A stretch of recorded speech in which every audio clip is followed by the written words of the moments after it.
Voici les décès les plus récents relayés dans l'actualité nationale, tels que rapportés sur Dernier Hommage durant la première semaine d'octobre 2025. Rendez-vous sur Dernier Hommage pour lire les avis de décès complets de la plupart des personnes présentées dans cette vidéo et y laisser vos condoléances sur leur page hommage. Patricia Routledge, star de Keeping Up Appearance. L'actrice Dame Patricia Routledge est décédée le 3 octobre 2025 à l'âge de 96 ans. Elle incarnait Hyacinthe Buquet qu'elle insistait pour prononcer « Bouquet » dans la célèbre sitcom britannique Keeping Up Appearance, Madame est servie, en français. On se souvient aussi d'elle pour ses rôles dans des films et séries tels que Two Sœurs, With Love, et Winthrop Investigate et Coronation Street. Chris Dreja, cofondateur des Yardbirds. Le musicien Chris Dreja est décédé le 25 septembre 2025 à l'âge de 79 ans. Il était le guitariste rythmique fondateur des Yardbirds, avant de passer à la basse quand Jimmy Page a rejoint ce groupe influent de blues rock, connu pour des titres comme « For Your Love » et « Shape of Things ».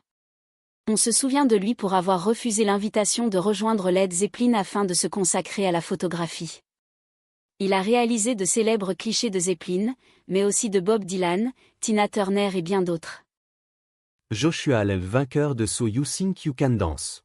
Le danseur Joshua Allen est mort le 30 septembre 2025 à Fort Worth, Texas, percuté par un train. Il avait 36 ans. Il avait remporté la saison 4 de So You Think You Can Dance en 2008, démontrant toute sa polyvalence et surpassant notamment le regretté Stephen « Twitch » Boss. On se souvient également de lui pour ses apparitions dans les films Step Up 3D et le remake de Footloose, 2011. Jilly Cooper, auteur des Rutshire Chronicles. L'écrivaine Dame Jilly Cooper est décédée le 5 octobre 2025, des suites d'une chute, à l'âge de 88 ans. Surnommée la « Reine du Blockbuster » au Royaume-Uni, elle était célèbre pour sa série de romans sentimentaux Coquin Rutshire Chronicles, dont Rival qui vient d'être adapté en série pour Disney+. On la décrit comme une icône pétillante et spirituelle du roman d'amour, qui répondait toujours personnellement aux lettres de ses fans par une carte de remerciement. Kimberly Hebert-Gregory, star de Vice principale. L'actrice Kimberly Hebert-Gregory est décédée le 3 octobre 2025 à l'âge de 52 ans. Elle incarnait la directrice Belinda Brown dans la série HBO Vice principale aux côtés de Walton Goggin et Danny McBride. On se souvient aussi d'elle pour avoir prêté sa voix à Nicole, la mère de Craig, dans la série animée Craig of the Creek, ainsi que pour son rôle dans la série ABC Kevin, Probably, Save the World. Note importante, parfois, les familles ou les autorités ne communiquent pas immédiatement la cause du décès. Quand celle-ci n'est pas officiellement confirmée, nous ne relayons pas les rumeurs. Chaque famille a droit à son intimité. Arthur Jones, champion du Super Bowl avec les Ravens. Le joueur de football américain Arthur Jones est décédé le 3 octobre 2025 à son domicile de Pompey, New York, à l'âge de 39 ans. Defensive end pour les Baltimore Ravens et les Indianapolis Colts, il avait remporté le Super Bowl XLVI avec les Ravens. On se souvient aussi de lui comme joueur universitaire remarquable à Syracuse et comme frère du champion UFC John Jones et du defensive end NFL Chandler Jones. Ken Jacobs, cinéaste expérimental pionnier. Le réalisateur Ken Jacobs est décédé le 5 octobre 2025 dans un hôpital de New York d'une insuffisance rénale, à l'âge de 92 ans. Souvent en collaboration avec sa femme Flo, il a réalisé des films d'avant-garde considérés comme visionnaires. Star Spangled to Death, Little Stab at Happiness, Tom, The Piper et Son. Il fut également pendant de longues années professeur à la Binghamton University, où il a cofondé le département cinéma et formé des générations de cinéastes. John Woodvine, acteur dans An American Werewolf in London. L'acteur John Woodvine est décédé le 6 octobre 2025 à l'âge de 96 ans. Il reste mémorable pour son rôle du Dr Hirsch dans An American Werewolf in London, qui enquête sur une attaque de loup-garou. Sa carrière très riche inclut aussi The Life and Adventures of Nicholas Nickleby, Doctor Who, The Crown et bien d'autres. Russell M. Nelson ou président de l'Église de Jésus-Christ des Saints des Derniers Jours.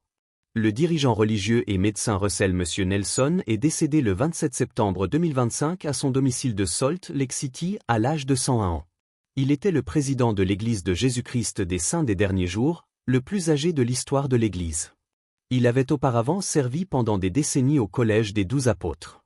Éminent chirurgien, il fut le premier médecin de l'Utah à réaliser une opération à cœur ouvert. Vétéran de l'armée américaine, Il avait servi dans le corps médical pendant la guerre de Corée. George Smoot, prix Nobel pour ses découvertes sur le Big Bang. Le scientifique George Smoot est décédé le 18 septembre 2025 à son domicile parisien d'une crise cardiaque, à l'âge de 80 ans. Il avait reçu le prix Nobel de physique 2006 pour ses travaux sur l'origine de l'univers, qui ont fourni des images inédites confirmant la théorie du Big Bang. On se souvient aussi de son apparition en tant que lui-même dans un épisode de la série The Big Bang Theory. John Gurdon au prix Nobel pour les avancées sur les cellules souches. Le biologiste Sir John Gurdon est décédé le 7 octobre 2025 à l'âge de 92 ans. Il avait reçu le prix Nobel de physiologie ou médecine 2012 pour ses travaux en biologie du développement, qui ont ouvert la voie aux cellules souches et au clonage de la brebis Dolly. Collègue apprécié et mentor encourageant, il avait reçu de nombreuses autres distinctions, prix Wolf, prix Lasker.